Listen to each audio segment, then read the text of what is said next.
Έχουμε μαζί μας το Smart Luka και θα μιλήσουμε γενικά για τηλεοράσεις και το τι αγοράζει ο κόσμος, τι δεν αγοράζει, τι πρέπει να προσέξει και όλα τα σχετικά.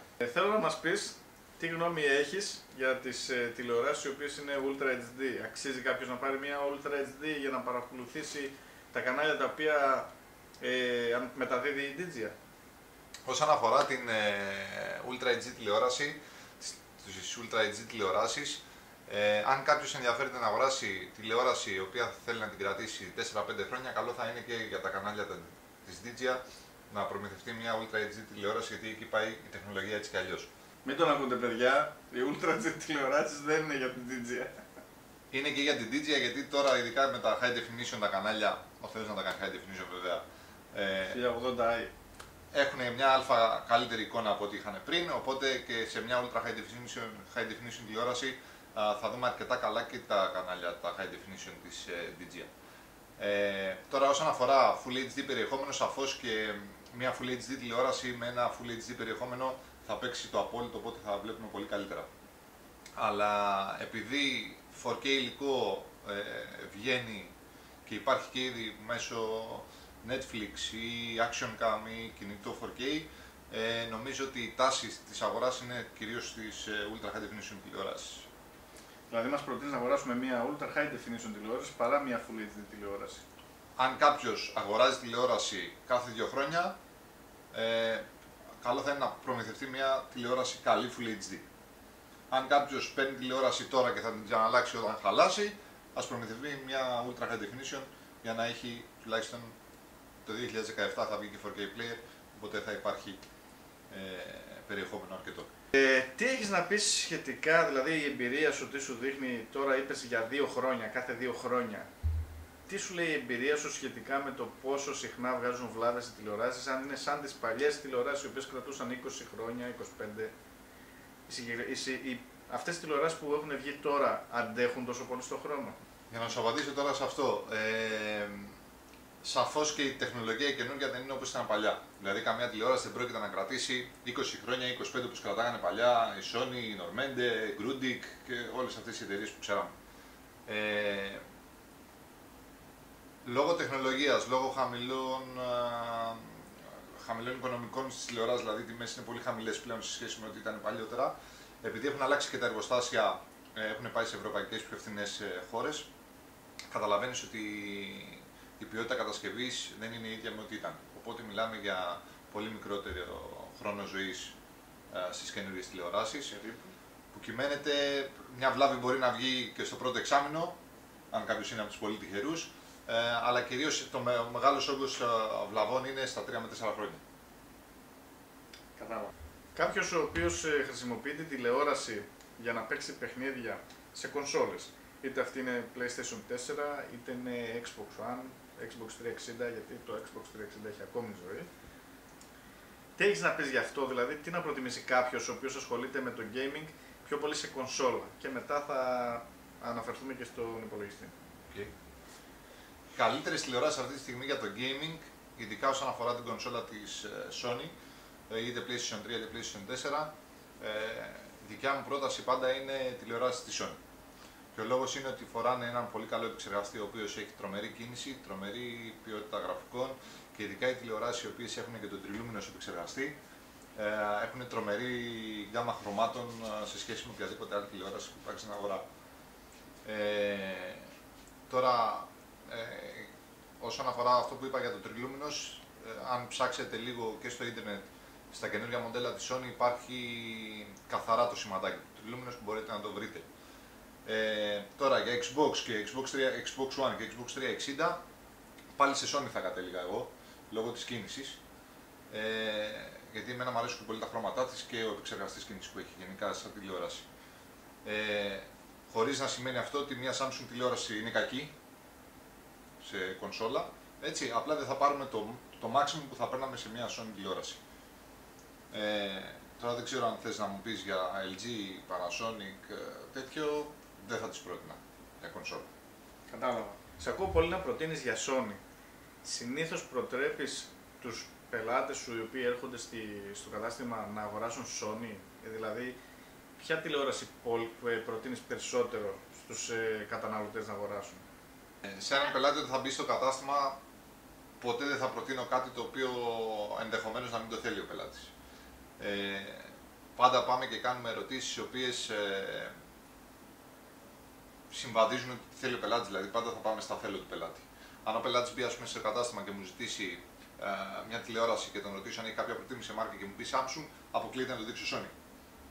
Το αν θα μπούμε στη συζήτηση να του προτείνω κάποια μοντέλα, εννοείται ότι θα του τη δείξω και πάντα θα κάνω σύγκριση με μια της εταιρείας που θέλει.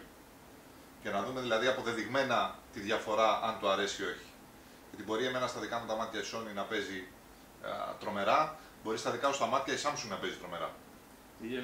Η LG ή η Panasonic ή οποιαδήποτε εταιρεία. Οπότε δηλαδή πάμε και λίγο βάσει το πελάτης τι θέλει και το τι βλέπει πάντα. Γιατί είναι αυτό που σου λέω, δηλαδή μάτι με μάτι διαφέρει πάνω σε μια τηλεόραση. Ας πούμε, εμένα μου αρέσουν πολύ τα χρώματα της LG. Όταν ήταν να αγοράσω τηλεόραση μου πρότεινες μια Samsung, λέγοντας ότι έχει πολύ καλύτερα χρώματα. Μ' αρέσουν τα χρώματα της LG, τα οποία φαίνονται κάπως πιο ψεύτικα. Παρ' όλα αυτά μου είπες να μην αγοράσω LG. Γιατί? Οπότε μ' άκουσες κιόλας. Σε εμπειρία τώρα που έχεις μια Samsung τηλεόραση που σου αρέσει η LG, πώς την είδες η Samsung? Δεν νομίζω ότι έχουν τρομερές διαφορές. Όσον αφορά τα χρώματα, νομίζω ούτε εγώ. Και γι' αυτό σου πρότεινα Samsung και δεν σου πρότεινα Sony. Δεν θα μπορούσα να σου προτείνω Sony. Γιατί έχει τεράστια διαφορά μια Sony στα χρώματα με μια LG ή Samsung. Είναι όντως τόσο καλές η Sony? Είναι πιο φυσικές. Που σημαίνει ότι επειδή εσένα σ' αρέσουν τα ψεύτικα χρώματα, αν σου πρότεινα Sony, αποκλείεται να σ' άρεσε. Κατάλαβα. Όσον αφορά τις φτηνές τηλεοράσεις, αξίζει τον κόπο να αγοράσεις μια φτηνή τηλεόραση ή είναι καλύτερα να βάλεις κάποια λεφτά παραπάνω για να αγοράσεις κάτι καλύτερο? Αν μιλάμε πάντα για το κυρίως σπίτι του κάθε πελάτη, σαφώς και δεν αξίζει να πάρει κάποιος κάτι πολύ οικονομικό και ανώνυμης εταιρείας. Πάντα προτείνουμε στους πελάτες, επειδή είναι τηλεόραση και τηλεόραση δεν αγοράζουμε κάθε μέρα, να παίρνει κάτι το οποίο είναι λίγο πιο ακριβό και λίγο πιο επώνυμο. Και όσον αφορά μια αντιπροσωπεία από πίσω η οποία θα σε καλύψει σε τυχόν βλάβης, εν μέρη, και όσον αφορά μια αξιοπιστία μιας επώνυμης τηλεόρασης με μια δεύτερης μπράντας. Οπότε δηλαδή, αν ο καταναλωτής τη θέλει για τη βασική του οικία, καλό θα είναι να πάει σε κάτι επώνυμο και όχι σε no-name εταιρείες. Αν πάλι μιλάμε για εξοχικό ή για κάποιον μεγάλης ηλικίας άνθρωπο και είναι θέμα οικονομικό, πάει και στη φθηνή τηλεόραση. Ωραία. Τώρα όσον αφορά, όπως μιλάμε τώρα για βλάβες και τα σχετικά, τι έχεις να μας πεις για την έξτρα εγγύηση την οποία προσπαθούν συχνά οι πολιτές, όπως εσύ, να μας προτρέπουν να αγοράσουμε την έξτρα εγγύηση? Τι παραπάνω όφελος έχουμε από μια έξτρα εγγύηση την οποία θα πληρώσουμε 30, 40, 50 ευρώ από την απλή την εγγύηση η οποία είναι για 2 χρόνια? Θα σου πω ξεκάθαρα τι είναι και θα μιλήσω πάντα για την MediaMarkt. Δεν μπορώ να αναφερθώ σε άλλη εταιρεία. Φυσικά, γιατί εκεί δουλεύεις. Όσον αφορά λοιπόν την πενταετή εγγύηση, σαν ωφέλη που έχει ο καταναλωτής είναι ότι πέρα από το ότι σου καλύπτει βλάβες οι οποίες δεν καλύπτονται από την βασική αντιπροσωπεία της τηλεόρασης, τα 2 χρόνια δηλαδή, όπως είναι ρεύματα κεραυνή που η εταιρεία τα γράφει μέσα ότι δεν καλύπτονται, ενώ η πενταετία τα καλύπτει κανονικά. Το όφελος το κύριο που έχει για μένα ένας καταναλωτής είναι αρχικά ότι δεν μπλέκει με αντιπροσωπεία. Με ένα τηλεφώνημα πάει η εταιρεία σπίτι του σε 48 ώρες, του παίρνει το προϊόν, το αφήνει ένα άλλο για να μην μείνει χωρίς τηλεόραση, πάει για επισκευή τηλεόραση και ξαναπάει στον καταναλωτή χωρίς καμία χρέωση, που νομίζω ότι είναι μεγάλο ατού. Γιατί αν έχεις μπλέξει με αντιπροσωπεία, καταλαβαίνεις φυσικά ότι θα πρέπει υπάρχει να την μια πας στην ταλαιπωρία. αντιπροσωπεία. Έτσι, και θα την πας και θα περιμένεις και 15-20 μέρες χωρίς προϊόν στο σπίτι. Αν δεν κάνω λάθος, η LG έχει παραλαβεί από το χώρο. Έχει παραλαβεί στα premium μοντέλα. Μόνο στα premium. Μόνο στα premium. Ωραία. Σε απλές κατηγορίες, φθηνές κατηγορίες, είναι αποστολή στο service, το οποίο είναι άνευ χρέωσης. Το χρεώνεται το service. Ναι. Δηλαδή δεν χρεώνεται κάτι τη μεταφορά. Πέρα το σημαντικότερο για μένα που κερδίζει ο καταναλωτής είναι ότι επειδή οι τηλεοράσεις πλέον, αν πάθουν μια βλάβη βαριά, όπως είναι το πάνελ, συνήθως πάνε ανεπισκεύαστες. Γιατί δεν συμφέρει. Δηλαδή το πάνελ μιας τηλεόρασης είναι όσο κοστίζει περίπου, είναι το 80% της αξίας. Και περισσότερο. Ακριβώς. Αυτό που έχει η πενταετή εγγύηση της MediaMarkt είναι ότι αν είμαστε, ας πούμε, στην έσχατη περίπτωση στο 5ο έτος, θα πάρεις ένα 60% στο χέρι για να έρθεις να αγοράσεις κάτι άλλο. Έτσι, που είναι πολύ σημαντική αποζημίωση. Δηλαδή, αν έχεις δώσει ένα χιλιάρικο, αν θα πάρεις 600 ευρώ πίσω, μετά από 5 χρόνια, νομίζω ότι είναι ένα πολύ καλό budget για να πάρεις μια καινούργια τηλεόραση. Καλύπτει οποιαδήποτε βλάβη. Οποιαδήποτε βλάβη, εκτός από φθορά που την κάνεις ο ίδιος. Δηλαδή, εννοώ το σπάσιμο. Κατά κύριο λόγο. Το σπάσιμο μιλάμε ότι κάκι, ας πούμε, από τη ΔΕΗ στο 5ο χρόνο. Καλύπτει κανονικά και αυτό γιατί δεν μπορεί ο κάθε σερβισάς να αποδείξει ότι είναι από ρεύμα. Οπότε και επειδή είναι χαμηλό το κόστος θεωρητικά σε μια τηλεόραση στο τροφοδοτικό να επισκευαστεί, οπότε το περνάμε στο ντουκ και το επισκευάζουμε κανονικά. Κατάλαβα. Τώρα όσον αφορά τις τεχνολογίες, όπως είναι οι νέες τεχνολογίες της OLED, ας πούμε, τι έχεις να μας πεις για τις τηλεοράσεις OLED?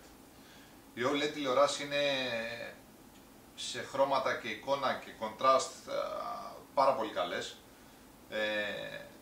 Είναι μια τεχνολογία η οποία είναι μονοπόλιο αυτή τη στιγμή στην LG. Δεν έχει βγάλει καμία άλλη εταιρεία OLED τηλεοράσεις. Υπάρχει κάτι αντίστοιχο σε άλλη εταιρεία? Όχι. Είναι μοναδικά της LG προς το παρόν. Είχε κάνει μια κίνηση η Sony και είχε βγάλει ένα monitor OLED. Μετά δεν της βγήκε και το πήρε η LG και το έχει κάνει κυρίως σε 55 και πάνω inches υπάρχουν προς το παρόν. Για χρήστη ο οποίος και είναι gaming χρήστης και για συνεφίλ χρήστες θα τις προτείνουμε πάρα πολύ, αλλά μιλάμε για premium μοντέλα, οπότε καταλαβαίνετε ότι το κόστος είναι πολύ παραπάνω από μια LCD τηλεόραση, LCD LED, οπότε νομίζω ότι αξίζει τον κόπο όταν κάποιος θα το θέλει. Βέβαια έχουμε, όπως ξέρεις, χαμηλότερο όριο ζωής στο πάνελ. Ναι, μου το έχεις αναφέρει αυτό. Που σημαίνει ότι είμαστε γύρω στις 60 με 70.000 ώρες. 60 με 70.000 ώρες νομίζω ότι είναι αρκετό. Και εγώ το νομίζω αυτό, δηλαδή είναι αρκετό, απλά τώρα η LCD LED είναι 160 με 170.000 ώρες. Το διπλάσιο σχεδόν, απλά όπως είπαμε και πριν με τη διάρκεια που μπορεί να αντέξει μια τηλεόραση, δεν νομίζω ότι θα αντέξει κάποια 160 ή 170.000 ώρες. Κατάλαβα. Όσον αφορά την απόκριση που έχουν, τώρα μιλάμε για το gaming σε κάποιον υπολογιστή, ποια θα πρότεινες σε κάποιον ο οποίος θα χρησιμοποιήσει την τηλεόρασή του για να τη συνδέσει σε έναν υπολογιστή και να παίξει παιχνίδια εκεί? Ειδικά για όταν μιλάμε για online παιχνίδια, οι οποίοι μιλάμε για χρόνο απόκρισης που κυνηγάνε πολλοί gamers το χαμηλότερο και σε monitor και σε όλα αυτά, θα πρότεινα OLED τηλεόραση λόγω ότι έχει πολύ χαμηλό χρόνο απόκρισης που έρχεται στα 0,01 μιλισεκόντ, που σημαίνει το χαμηλότερο delay που υπάρχει σε τηλεόραση για gamers. Οπότε δηλαδή μια τρομερή επιλογή για έναν χρήστη ο οποίος ενδιαφέρεται για παιχνίδια, είτε είναι υπολογιστής, είτε είναι κονσόλα, PlayStation 4, 3, Xbox One, Xbox 360 και μιλάω πάντα για τα online παιχνίδια. Είναι πολύ χρήσιμο να πάρει και κυνηγάει βέβαια ο καταναλωτής το χρόνο απόκρισης. Η OLED είναι η ιδανικότερη επιλογή. Αλλιώς μετά θα μιλήσουμε για LCD LED τηλεοράσεις σε Sony, Samsung, που πάλι πάμε για gaming, απλά δεν έχουμε τέτοιους χρόνους απόκρισης. Πάμε πολύ ψηλότερα. Από τι inches και μετά ξεκινάνε οι OLED? Η OLED, όπως σου είπα και προηγουμένως, είναι από 55 inches και πάνω. Δεν υπάρχει δηλαδή κάποιο monitor υπολογιστή σε OLED? Όχι. Οπότε μιλάμε για κάποια πολύ μεγάλη τηλεόραση. Ακριβώς, που θα μπει στη σαλόνι. Οπότε λίγο δύσκολα να παίξει κάποιο σε υπολογιστή, φαντάζομαι. Είναι μόνο για τις κονσόλες. Πολύ ωραία. Ακούω πολλούς που λένε ότι πρέπει να έχεις κάποια απόσταση από την τηλεόραση, δηλαδή αν το σαλόνι σου είναι 3 μέτρα πρέπει να πάρεις από 48 και πάνω ή δεν πρέπει να πάρεις πάνω από 60 inches. Δηλαδή κάποιους κανόνες που υπήρχαν παλιά για τις τηλεοράσεις, ότι ανάλογα με την απόσταση που θα έχουμε δηλαδή την τηλεόρασή μας, παίρνουμε και τις ανάλογες inches. Ισχύει αυτό ή όλο αυτό είναι ένας μύθος? Παλιότερα λόγω τεχνολογίας LCD κρυστάλλων ίσχυε, γιατί όπως ξέρεις οι LCD βγάζανε αρκετή ακτινοβολία και είχαν και τρομερή φωτεινότητα, οπότε κούραζε πάρα πολύ. Και γι' αυτό είχε βγει αυτό με την απόσταση και το μέγεθος. Πλέον λόγω της LED τεχνολογίας που δεν βγάζει καθόλου ακτινοβολία, μπορούμε να βάλουμε ακόμα και στα 2 μέτρα 65 και 70 ίντσες τηλεόραση, δεν μας εμποδίζει κανένας. Δεν μας εμποδίζει τίποτα για να την βάλουμε. Από εκεί πέρα είναι ο χρήστης να το θέλει, το μέγεθος. Σαφώς ότι αν βλέπαμε σε μια τηλεόραση 42-48 ίντσες και ξαφνικά στα 2,5 μέτρα πετάξουμε μια τηλεόραση 65 ίντσες, μέχρι να τη συνηθίσει το μάτι θα μας φαίνεται λίγο περίεργο, έτσι. Το μυστικό σε αυτό είναι όσο πιο κοντά είναι και είναι μεγάλη τηλεόραση, χαμηλώνουμε αρκετά τη φωτεινότητα. Ωραία. Και τι έχεις να μας πεις για τις κυρτές τηλεοράσεις, που είναι τώρα βέβαια στη μόδα. Τι έχεις να μας πεις για αυτές, αξίζει μια κυρτή τηλεόραση να δώσουμε τα έξτρα λεφτά ή είναι πιο πολύ θέμα design και πιο πολύ για φρουφρού και αρώματα δηλαδή που τις παίρνουμε μόνο και μόνο για να εντυπωσιάσουμε? Παίζει ρόλο και το design. Είναι εντυπωσιακό να έχεις στο σαλόνι σου μια κυρτή τηλεόραση.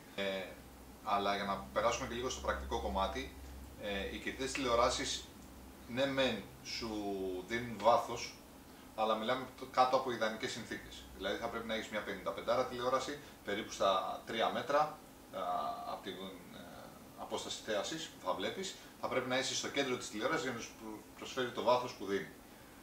Από εκεί πέρα, σαν κυρτότητα δεν σου προσφέρει κάτι άλλο. Ούτε στη γωνία θέασης, αν κάτσεις στο πλάι, βλέπεις κάτι διαφορετικό, ούτε τίποτα άλλο. Μόνο το βάθος. Οπότε είναι για ένα και μόνο άτομο, ας το πούμε έτσι, ή δύο που θα κάτσουν ακριβώς απέναντι και όλα τα υπόλοιπα είναι θέμα ποζεριάς, ας το πούμε έτσι. Ακριβώς. Πολύ ωραία. Όσον αφορά τώρα τις μάρκες, από ό,τι ακούσαμε, προτείνεις πιο πολύ τη Sony. Σε δεύτερη μοίρα, από ό,τι έχω καταλάβει, έρχονται οι Samsung και ποιες άλλες τηλεοράσεις, ποιες άλλες μάρκες?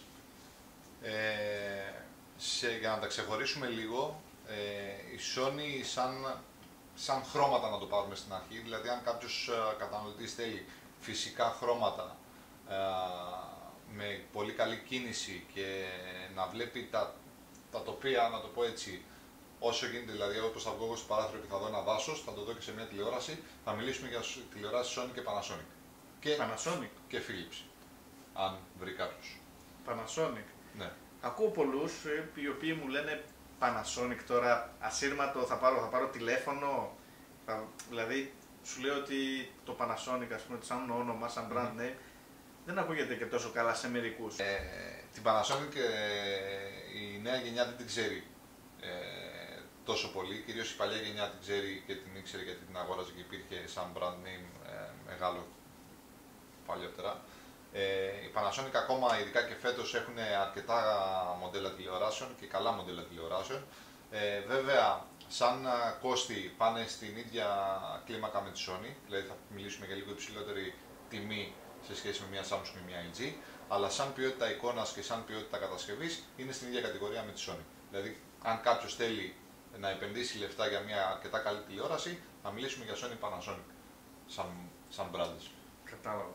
Όσον αφορά δηλαδή την Samsung, τη βάζεις σε τρίτη μοίρα, ας πούμε, μετά σαν Λουκάς πάντα, γιατί για να μην παρεξηγηθούμε, η Samsung είναι από τους κολοσσούς σαν εταιρεία. Στα δικά μου τα μάτια, με τα δικά μου τα θέλω, Sony, Panasonic, Samsung, LG και πάει λέγοντας. Για τις LG τώρα, σου βλέπω λίγο να βγάζεις λίγο χολή για την LG. Γιατί τόσο πολύ, δηλαδή, τι προβλήματα παρουσιάζουν οι LG, για ποιο λόγο δεν τις θες της LG καθόλου?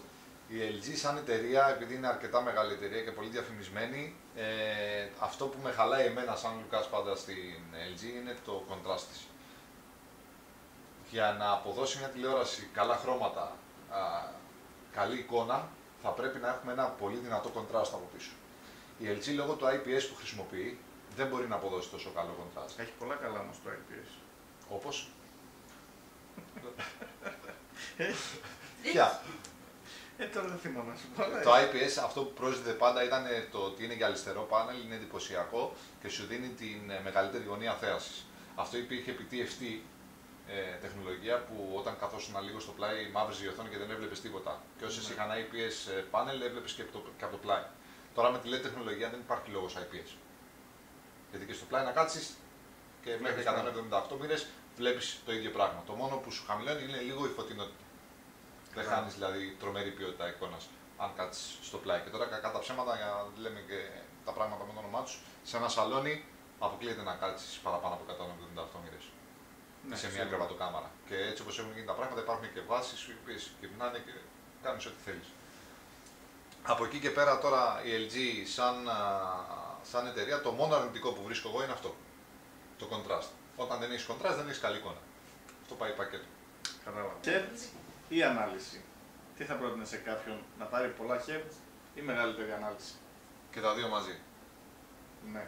Δηλαδή, Εάν κάποιο ήταν δηλαδή ανάμεσα σε δύο τηλεοράσεις, η μία ήταν Ultra HD και ήταν στα 500 Hz και η άλλη ήταν, ξέρω εγώ, Full HD στα 1400 Hz, τι θα του πρότεινες να πάρει? Ποια από τις δύο? θα πηγαίναμε σύμφωνα με τα θέλω του. Δηλαδή, αν ο καταναλωτής έβλεπε πάρα πολύ Full HD περιεχόμενο, εννοείται ότι θα πήγαινε σε μια Full HD. Για μένα τα Hz πλέον δεν παίζουν τόσο μεγάλη σημασία. Σαφώς καλό θα είναι μια τηλεόραση να έχει Hz, έτσι, αλλά πάντα για μας τουλάχιστον που είμαστε μες στη δουλειά παίζουν ρόλο τα πραγματικά Hz και το τι επεξεργαστή κίνηση φοράει μια τηλεόραση.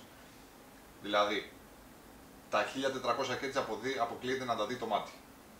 Έτσι, μιλάμε τώρα ότι το μάτι καταλαβαίνει μέχρι 75 Hz, αν ξέρω καλά, μέχρι εκεί, δεν μπορεί να δει παραπάνω. Τα πραγματικά Hz μπορείς να τα δεις, δηλαδή εκεί που θα το καταλάβει ένα μέσο μάτι είναι στην μπάλα.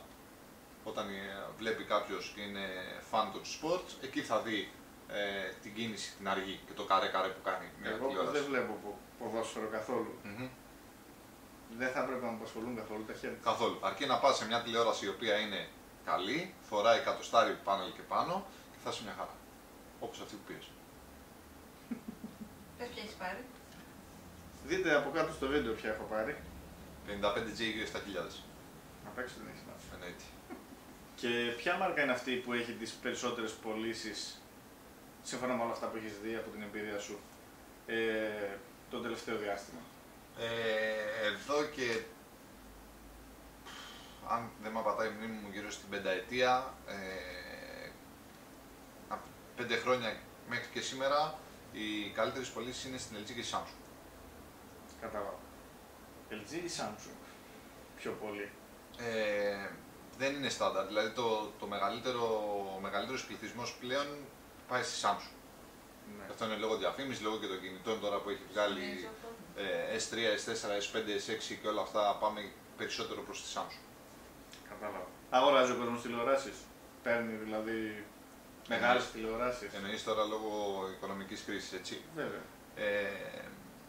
Νομίζω ότι πλέον επειδή ο κόσμος δεν έχει και την ευκαιρία του πολύ να βγει έξω, να διασκεδάσει και να χαλάσει λεφτά στην νυχτερινή ζωή, τη διασκεδάζει σπίτι. Οπότε δεν μπορώ να πω ότι έχουμε τρομερή πτώση. Έχουμε σαφώς πτώση σε σχέση με πέρσι-πρόπερσι, αλλά για τα δεδομένα της Ελλάδας έτσι όπως πάει, νομίζω ότι ο κόσμος ψωνίζει αρκετά τηλεοράσεις και entertainment γενικά του σπιτιού.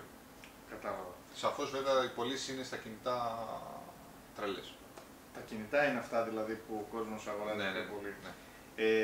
Δηλαδή ο κόσμος χαλάει λεφτά ακόμη και τώρα για τηλεοράσεις οι οποίες είναι ακριβότερες από ότι ένα απλό μοντέλο. Θα πάρει δηλαδή μια πιο καλή τηλεόραση από ό,τι θα έπαιρνε. Δηλαδή... Κατά 35% ναι. Δηλαδή το 35% του κόσμου που θα μπει στο μαγαζί θα θέλει ακριβή. Όταν λέω ακριβή εννοώ σε λογικά πλαίσια πάντα. Έτσι, δηλαδή ακριβή τηλεόραση μιλάμε γύρω από τα 6 εκατοστάρικα μέχρι και το 1,5 χιλιάρικο. Μετά πάμε στις premium που ξεπερνάμε το 1,5 χιλιάρικο που εκεί είναι η ζήτηση γύρω στο 10%. Λεφτά υπάρχουν. Αυτό ήταν το βίντεο μας, παιδιά, για σήμερα. Η αγορά μιας τηλεόρασης και γενικά η συζήτηση για την τηλεόραση. Σας είπε αρκετά πράγματα ο Smart Lucas. Εάν θέλετε να το βρείτε, μπορείτε να πάτε στα MediaMarkt στο Ready και να τον αναζητήσετε για να σας πουλήσει μια τηλεόραση μαζί με εγγύηση, έξτρα εγγύηση. Από ό,τι μας είπε, αξίζει έξτρα εγγύηση. Γεια σας, παιδιά! Θα τα πούμε στο επόμενο βίντεο. Μην ξεχάσετε να κάνετε like, share και subscribe. Από κάτω.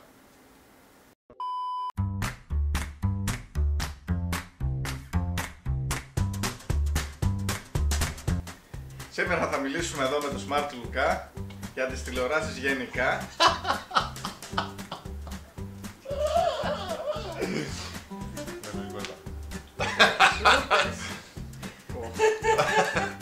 Τι καμίσα.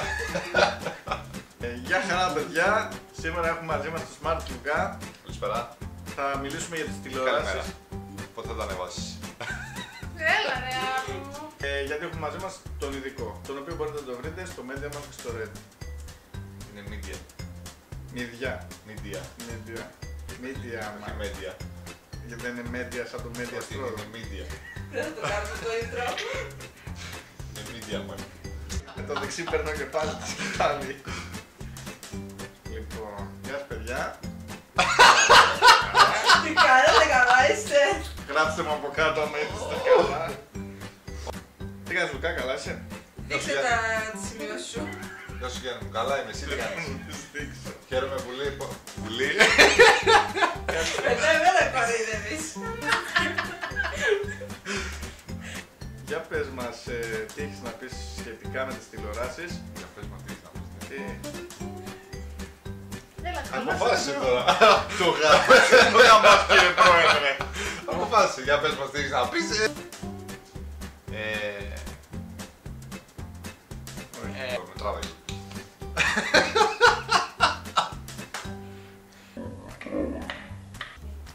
Έτοιμος. Σου με ρώτησες. Κάνα repeat. Ότι πατήσεις πολύ συχνά Sony.